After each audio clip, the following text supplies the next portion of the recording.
Welcome to Tell Me Your Story, New Paradigms for a New World. This is our special series here in 2025 with Dennis Henson, author of Real Impact. Dennis, I tell you what, this is fantastic as we begin our fifth program in this series, dealing with these many stories that people can read about or listen to if they should choose to do so from your book, Real Impact. Thank you for being with us again. Well, thank you, Richard. I really appreciate you having me. I enjoy these sessions very much. Well, you know, for me, I am enjoying them too because even though I've read the book all the way through, I reread it again every time we get together because I will end up rereading that story. And of course, we will listen to that particular story on each of the programs that we're dealing with, like we're going to do today. And we're going to start off by telling folks that they can go to realimpactbook.com. Folks, you can get a free copy, a Kindle version or e-version, if you will, of Real Impact by going to realimpactbook.com, scrolling down there, putting in the information, and getting your free copy. You'll get an email to download it or access it through Kindle. You also have an Audible version, a hardcover paperback that people can take advantage of, but there's no requirements for this wonderful version, and we're very happy about that. Today's program, Dennis, we're going to dive into the story. It is having to do with famous failures, and the title of this particular story is The Emperor's Seed. Let's take a listen. Life Lessons. The Emperor's Seeds. Author unknown. An aged emperor of a kingdom in the Far East realized it was time to pick his successor. Passing on his generals and children, he chose a different path and gathered all the young men in his kingdom. "It's time for me to step down and choose my successor, and I've decided to choose one of you." As an air of excitement swept over the gathering, the emperor continued, "Today I will give each of you a special seed. You are to plant, tend, and water it, and bring it back 1 year from today. At that time I will judge your plants, and the bearer of the plant I choose will become the emperor." One young boy, Liang, received a seed and rushed home to tell his mother the exciting news. Eagerly, she helped him find a pot and filled it with planting soil. Liang carefully planted the seed and placed it on a sunny window ledge. Each day he cared for and watered his treasure. After a few weeks, he overheard some other boys boasting about the growth and progress of their plants. But Liang's seed showed no sign of change. 3 weeks passed, then 4 and 5. But Liang's seed had not yet sprouted. As the other boys touted their plant's success, Liang remained silent. 6 months passed, and still no sign of life. Liang became concerned. "Have I done something to harm my plant?"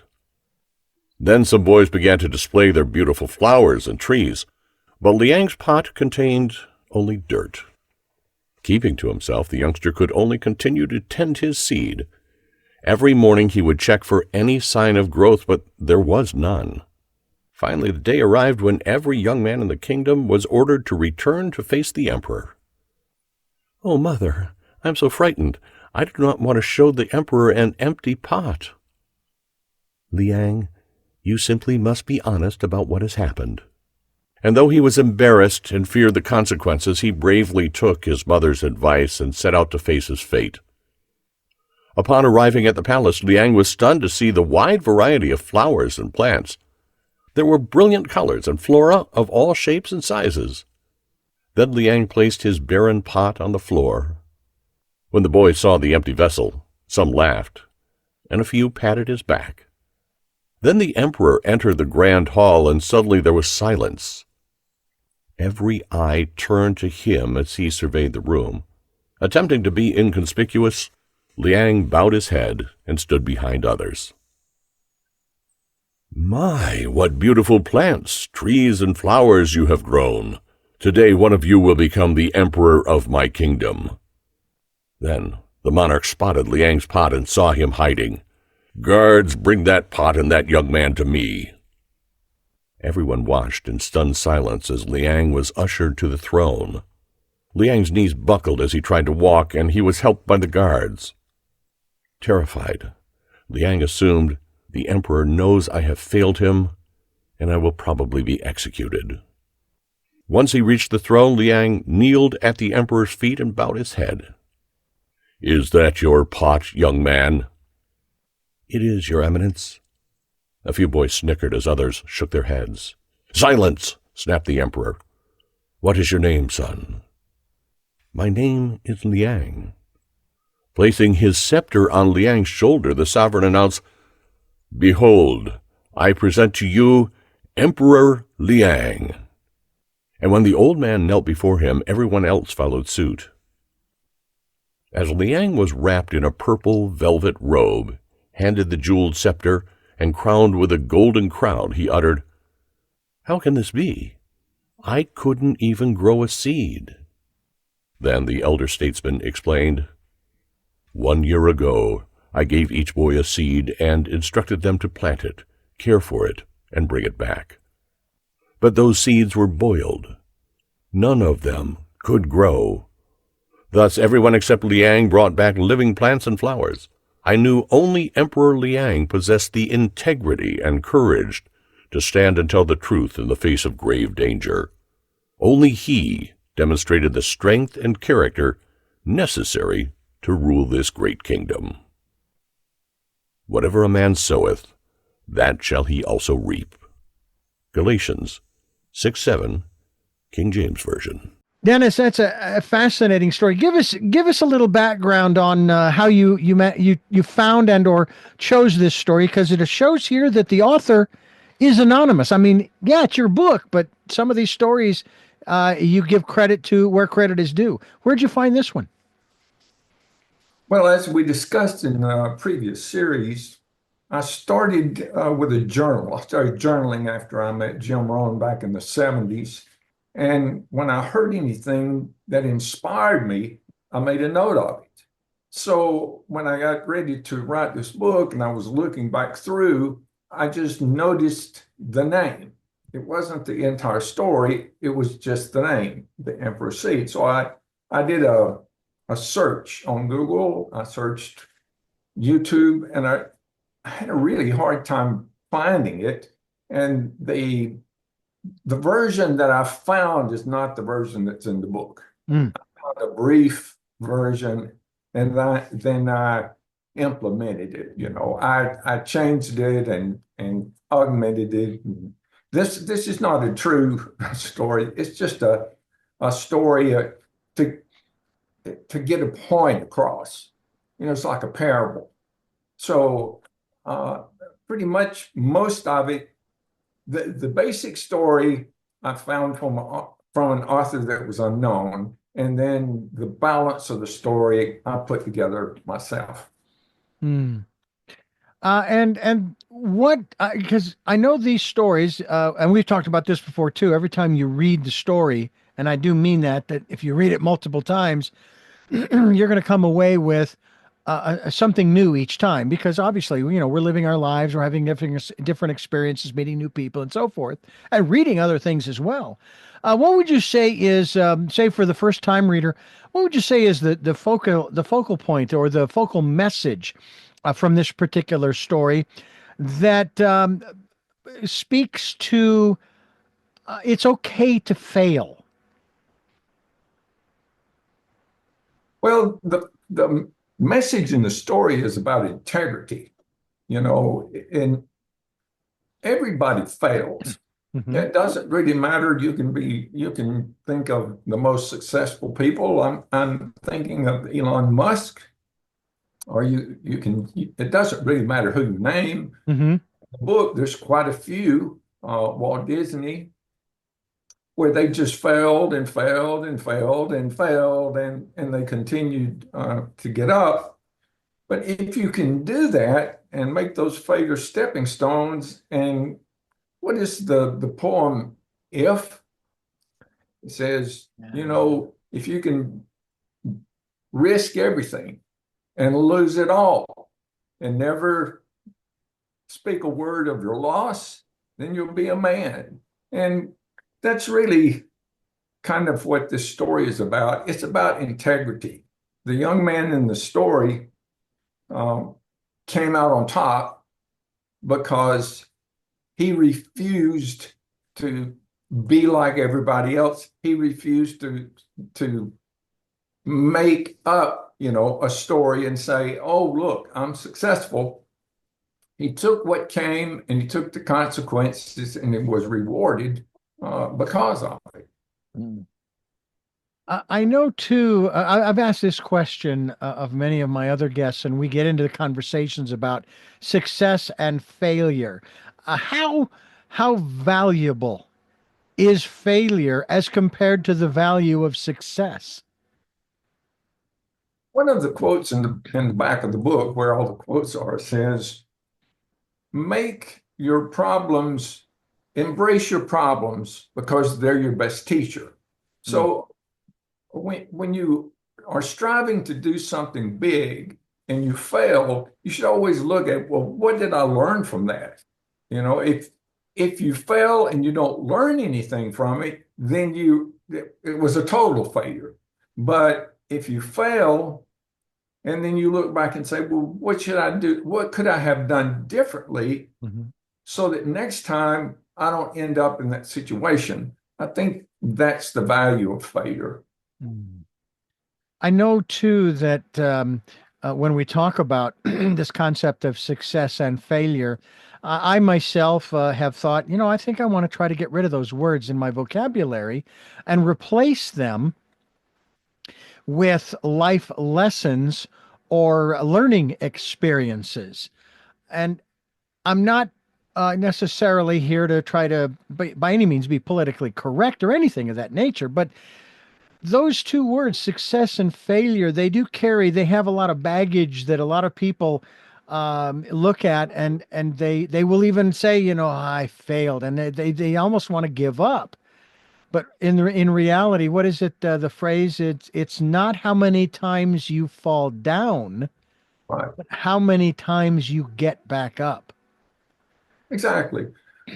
Well, I was talking with someone earlier this week, and they said, your problems and your failures are a gift from God. And I really never thought of it quite that way. I knew that, or I believed that your desires are a gift from God, but this is kind of the other side.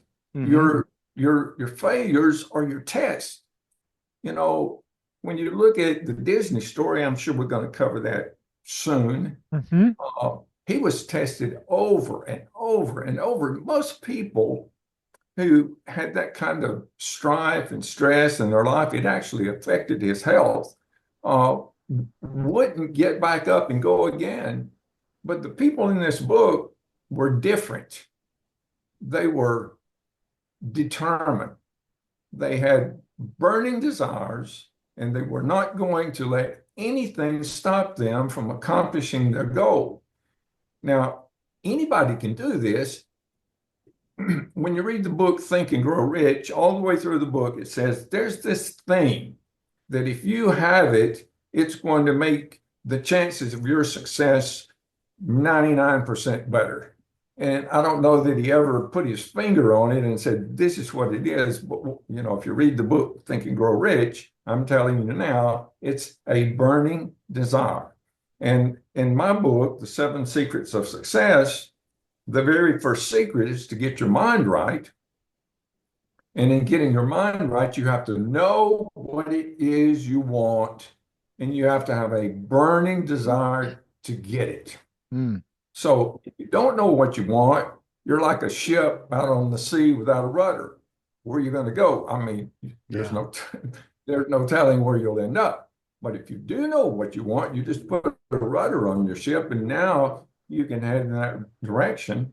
And this book, Real Impact Daily Inspiration, is an excellent way to help you move in that direction. It helps you form a habit so that you can take a step every single day in the right direction. And it keeps reminding you, okay, what is my burning desire? Where do I want to go? What steps can I take today that's going to move me in that direction. Yeah. You keep using that phrase, getting your mind right, which of course always elicits in me the memories of the movie with Paul Newman, Cool Hand Luke, George Kennedy, and a bunch of Right. other notables. And you talk about having direction. You take a look at the beginning of the film, and there he is. He's got a bottle of whiskey or some alcohol in one hand, and he's got a pipe wrench hooked up to the pipe underneath a parking meter, and he's basically cutting the parking meters off of the pipe. And that's how he winds up on a chain gang. Well, that kind of looks like someone who, if you want to put it that way, doesn't have their mind right. They don't have any. What kind of a goal is cutting parking meters off? You know, that kind of thing. That's no goal. That's not productive. And so forth. And the more I think about that, I think, that is the strangest premise for a movie. We do find a little bit about the character, a little backstory of his mother and those kinds of things, and how tenacious he is and sneaky and what have you. But you don't really see a goal. I mean, he has a couple of them where he tries to escape, and they catch him, and so forth. They put him in the box several times, and those types of things. And we tend to do that to ourselves. Those kinds of metaphorical things, we tend to do that to ourselves, where, we lose our mooring, so to speak, or our anchor. And that's where your book, Real Impact Daily Inspiration, comes in. We hope people will get a copy. And we hope you'll stay with us as we continue. Dennis Henson and yours truly, Reverend Dr. D. Richard Dugan here on Tell Me Your Story. I'm Richard Dugan here with Dennis Henson, and we're talking about his book, Real Impact Daily Inspiration. RealImpactBook.com is the website. And we started out on this particular program talking about this particular story of the Emperor's Seed, or seeds, I should say. And the book is just filled with some incredible stuff. And you know what? Throughout this series, we're going to go back to things that we've talked about over and over again. But I've heard it said, Dennis, that repetition is almost essential when it comes to creating new habits. Isn't that correct? Well, absolutely. I looked up what the word habit means in the dictionary or on Google, and it basically said it was something that you do without having to think about it. Mm-hmm. Well, you form habits automatically. When you're born, you have the habit of breathing, and you have I notice my dog likes to drink water. Well, that's a habit that's inbred in everyone. Mm-hmm. But then over the period of your life, you form these habits that you do. For example, when you get up every morning, you probably do the same thing when you get out of bed. You probably either go brush your teeth, go to the restroom, go downstairs and get a cup of coffee. I mean, it's the same thing over and over and over. And eventually, you've done it so many times, and when you first get out of bed, you can't think anyway, so you don't have to think. It just happens, and that's what's called a habit. But what most people don't realize is throughout the day, throughout the week, throughout the month, and throughout the year, you have accumulated a number of habits. Now, if you just let them happen haphazardly, maybe you're lucky enough that one of them was a success habit. Probably not. Yeah. Especially if you're working on a job, you get in the habit that your boss wants you to be in because he wants certain things done, and for you to accomplish them, you have to form the habit of doing the right things to get those accomplished. Mm-hmm. But if you want to accomplish something yourself, then you don't have a boss to tell you what to do. Yeah. So that means that you need to develop something that you're moving toward, a desire of some kind that you want to maybe become an attorney. That's in the Lincoln story. When he visited a courtroom in the Lincoln story, he felt at home. He thought, well, this is what I've been looking for, because before then, he described himself as a piece of driftwood, Mm. just drifting on the Mississippi River. Well, after that, he was no longer a piece of driftwood. After he discovered the law, he said, I'll do whatever's necessary to get my law degree and be able to practice law. Now, he was someone with less than a first grade education. He was raised by illiterate parents. He had no money and didn't even have much of a job at that time. And he just said, I'm going to become an attorney. And he became one of the top 2 attorneys in the state of Illinois. Well, that's because he knew what he wanted. Once he realized, this is what I want, I'm going to do whatever it takes.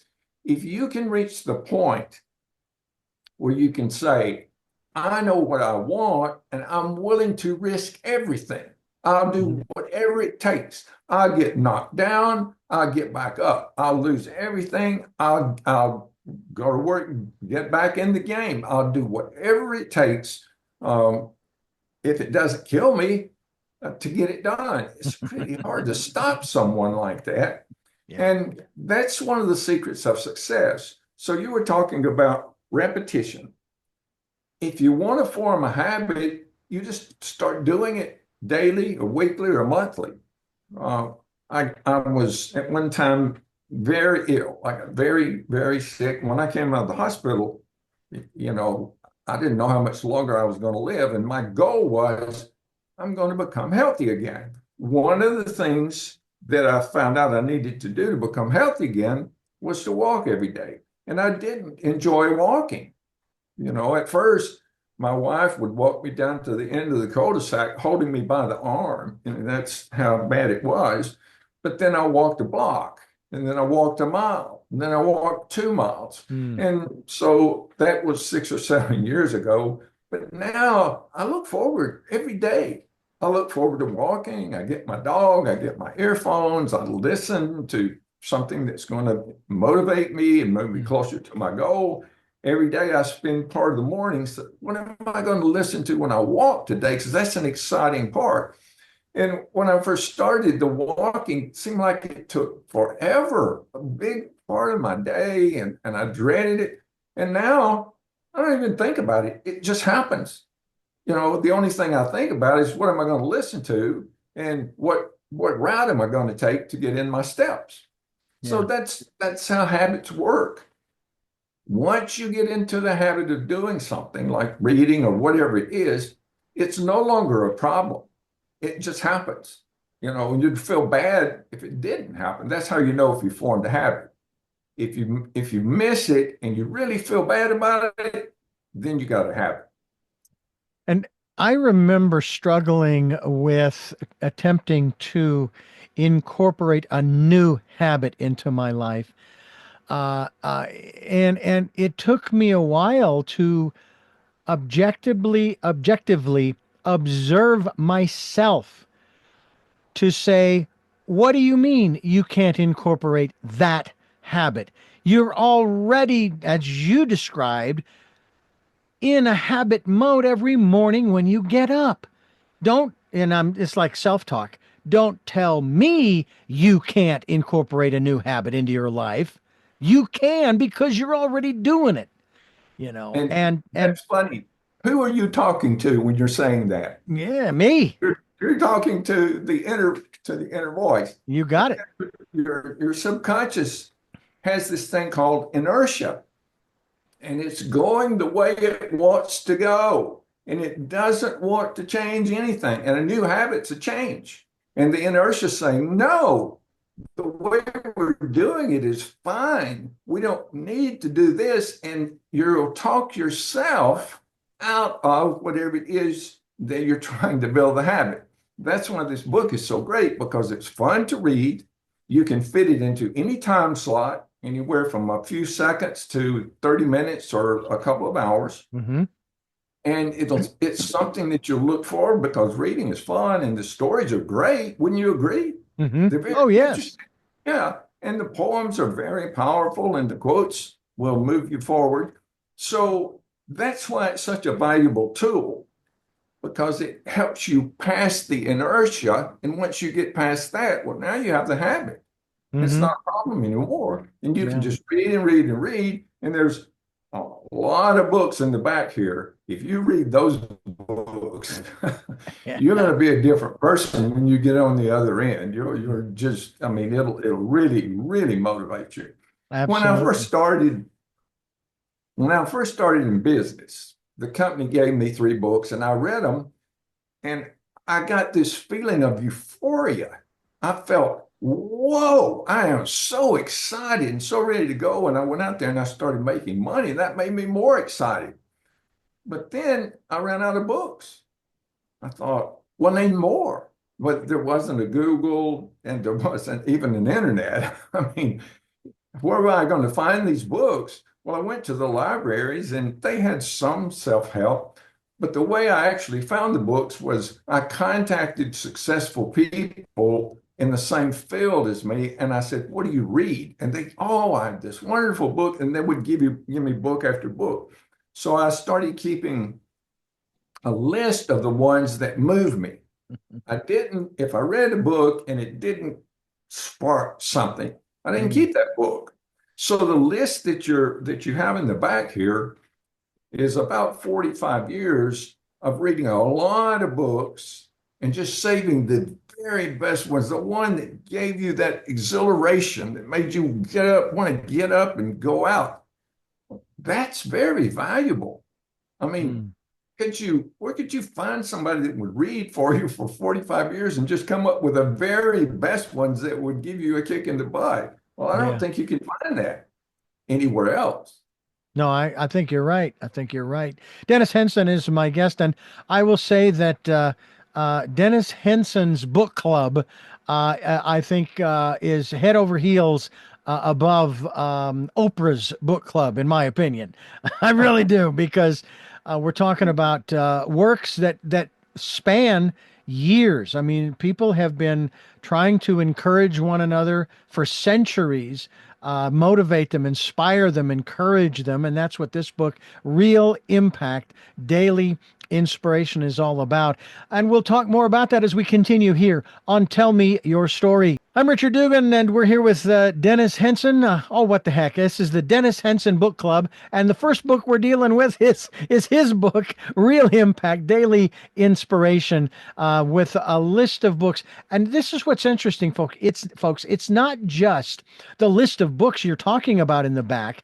You also have a bibliography in the back of the book that helps people to locate much of what you have already put in the earlier parts of the book. And they'll be able to find even more. So you actually have 2 book lists there, which is really kind of cool. Right, right. Well, I wanted people to be able to continue their habit after they had finished reading all the poems, quotes, short stories, and the books, which will probably take a couple of years, Mm-hmm. you know, if they really, because the book is about contemplation. It's not about picking the book up and reading it straight through. Mm-hmm. That's not how it was meant to be. It was meant to be read and thought about, contemplated, and made a part of your life. And then you read all the books in the back. And then when you finish with those, you say, well, what else can I read about? And it has a list there. Yeah. Read about this person. This is a very powerful, successful person. Read about Winston Churchill. Read about Teddy Roosevelt. I mean, it just goes on and on and on of people who you should read their biography or their autobiography because they're super interesting. And of course, I couldn't get them all in the book. The book is the perfect size, and it's the perfect size because I made it that way. I wanted Right. it to be. I had a lunch today with a lot of friends that were in a dance group with me. We'd known each other since 2000, so that's 25 years. And I gave them all one of these books, and they were just oohing and ahhing on how nice the book is. Mm-hmm. And it's a wonderful gift. You can give it to anybody. You literally, it will help anyone who wants help. Absolutely, absolutely. And by the way, folks, you can get a copy of the book Real Impact in Daily Inspiration through the page, through the, I shouldn't say page, through the website. Well, I guess, yeah, they are pages. The book is available through realimpactbook.com. I'll get it down. And you can get a copy of it. You can get your own version or ebook or Kindle version free by going to that website, scroll down to the bottom, click on the link, fill out the little form. There's first of all, it's free. It's free. Second of all, you're not going to be bombarded with a bunch of stuff. You're going to be given opportunities to get handheld copies, if you will, or even the Audible version, which I have all. I have the paperback and the Audible. But you're not going to be put on the mailing list, as Dennis has told us throughout the series here. We'll reiterate that as well, and you will find out that when you go there and you get your copy, which I did, I haven't been inundated with all kinds of emails, other than the ones that Dennis and I correspond through for this series of programs. And this is really kind of fun to do. I really enjoy putting these together and making them available to you to help you. You know, Dennis, one of the things that I find so interesting about this process of doing these programs is when we take a look at the outside world and all of the, I'll call it the stuff that's going on. And it doesn't matter where it's going on, it's always going on. There's that wonderful Chinese proverb or saying, I guess I should say, may you always live in interesting times. Well, the reality, in my observation, is we're always living in interesting times. It's just a matter of our observations as to how we look at it. But taking the times in which we live as we move through this life, there are things that go on outside of us that distract us, that interfere with, if you will, and I suppose some might even say contaminate our abilities to do this. And some folks then take on victimhood. They take on the victimhood mentality.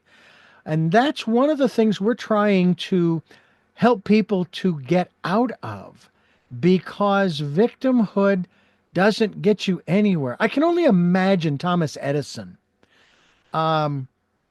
playing the victim every time the light bulb that he was trying to make work didn't. Oh my God, these, because if I'm understanding correctly, weren't there a couple of tests where he actually did use horsehair? And he blames He the used horse.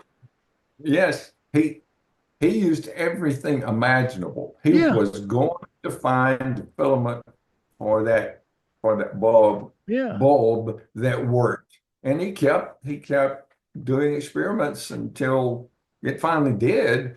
But the media of the day made fun of it. yeah. It was newspapers and the reporters, they would joke about him and say, how many times have you failed? But it didn't bother him. He came back and said, I haven't failed 1,000 times. I've just found 1,000 times it didn't work. Mhm. So he was eliminating the things that didn't work, which is a pretty good idea. And what you were just saying about victimhood reminded me when I was in college, my band director, who's mentioned in the front of the book as one of Mhm. my mentors, he would read us Menavicivi, the poem, Menavicivi, child of scorn, cursed the day when he was born.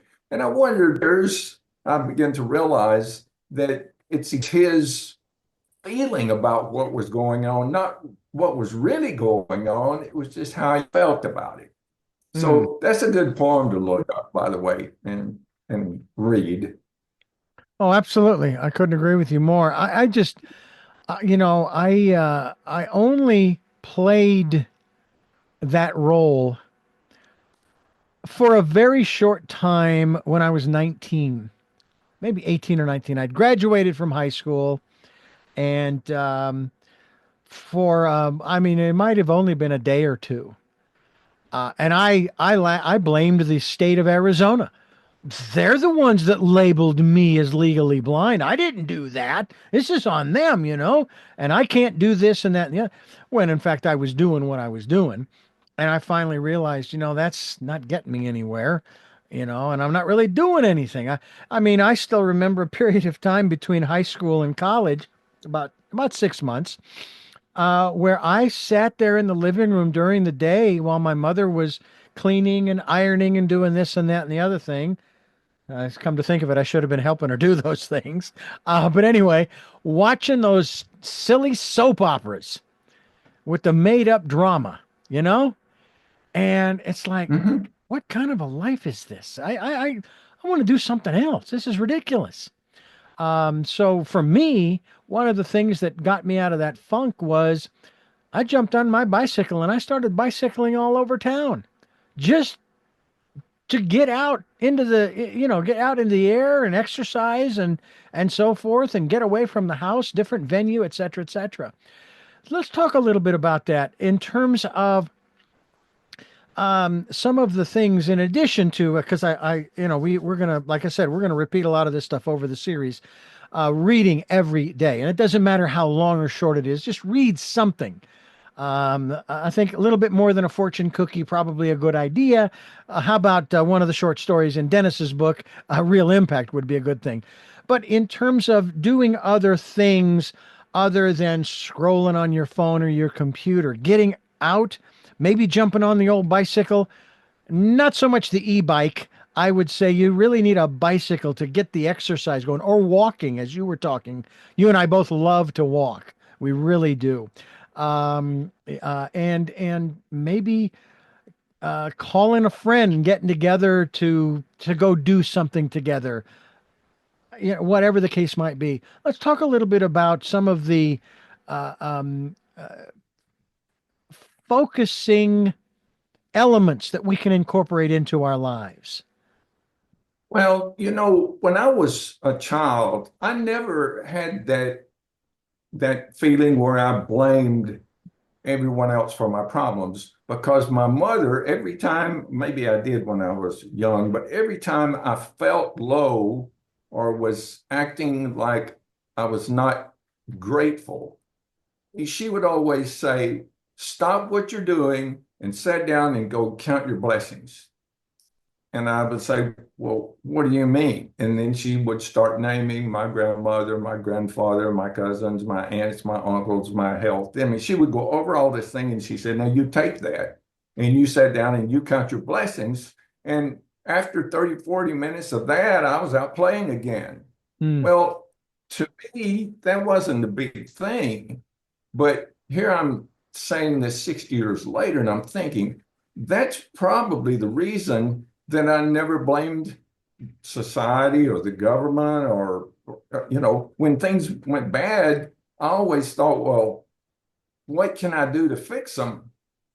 I still have one of the poems in the book is really good because it talks about this person that got on the bus and he saw someone that had, or maybe it was someone with beautiful hair. And then when they got up, they were crippled and they thought, oh, well, I'm not crippled. So I've got the world. Why should I worry? And it went through a number of things like that. I wish I could think of the name of the poem, but it's all how you think about things. So if you can develop an attitude of gratefulness, then you'll never blame anybody or anything else for your problems. Exactly. Let's talk a little bit about that as we continue. We're talking with Dennis Henson here on Tell Me Your Story. I'm Richard Dugan, your host here on Tell Me Your Story, talking with Dennis Henson, and we are talking about his book, Real Impact. Daily inspiration, and make it daily inspiration, folks. Grab a copy of this book or get the Kindle version or the Audible version and what have you.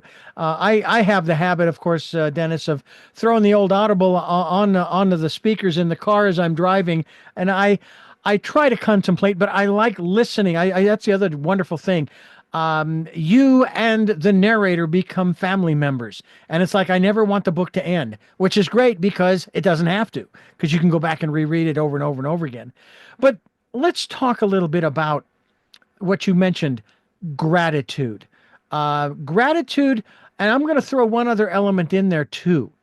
And I don't know, maybe this falls under the category of our failures, and sometimes we get real self-critical and so forth before we pick ourselves up by our bootstraps and move on. Forgiveness, self-forgiveness. To me, those two kind of go hand in hand, don't they? Absolutely. Right.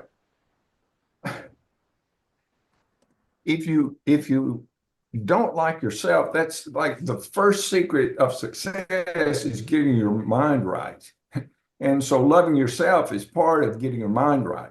If you feel like you're a bad person, that you can't make it, you're disadvantaged, and just take that and go on and on and on with that, you're right.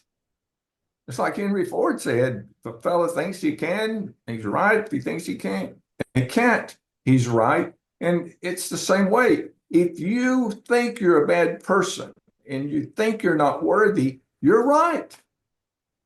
And if you think you're happy, you are. That's an amazing discovery. How do you be happy? Well, if you think you're happy, you're happy. Lincoln said, a fellow's just about as happy as he makes up his mind to be. That's pretty powerful. I mean, it's just one line, but contemplate that. Yeah. That's really a powerful quote. Yeah. You know, people talk about meditation, you know, we're spending time meditating, and throwing into that mix too, having affirmations, you know, repeating something, a mantra even, or you could call a mantra an affirmation and vice versa. Right. And you come up with these, and that's another thing about the section of your book about the quotes. You can use that in that same fashion. There are enough quotes in there where you are going to spend literally years using each one of those quotes, one a day. It's going to take you years to get through them all. But imagine and try to observe how you change. I think that's another exciting thing about this too. This other process too is if you can be conscious about, obviously, about what you're reading and so forth, and maybe these quotes, these affirmations, you want to turn these quotes into affirmations or meditate upon them. See how only after maybe a few days or a week or a couple, 3 weeks, just how you start to change. Talk to us about that before we wrap things up here. Well, I totally agree that affirmations are a wonderful thing. I have a ritual every morning where on my phone, I have these things I say to myself. And I read them, and then maybe I say them out loud to myself, where it keeps me honest. It keeps me headed in the right direction. It makes me feel confident. I tell myself that this is going to be a wonderful day, that things are the universe is aligning in my favor. I'm going to find the people just like you. You align yourself with people who can help you and you can help them. And so if you can gather enough affirmations, and you could use the quotes as part of your affirmation, so that you say, well, what do I really want? How do I want to feel? What do I want to do? How healthy do I want to be? And you put all of those in your daily affirmation and you read them every morning, you start moving in that direction. It's kind of like magnetism or inertia, or what there's things like the tides in the ocean, the wind, the power of the wind that you cannot see and you maybe don't understand. But humans have learned how to take those things and use that power to move them. A good sailor can sail into the wind, go anywhere he wants to, even if the wind is against him by how he sets the sails.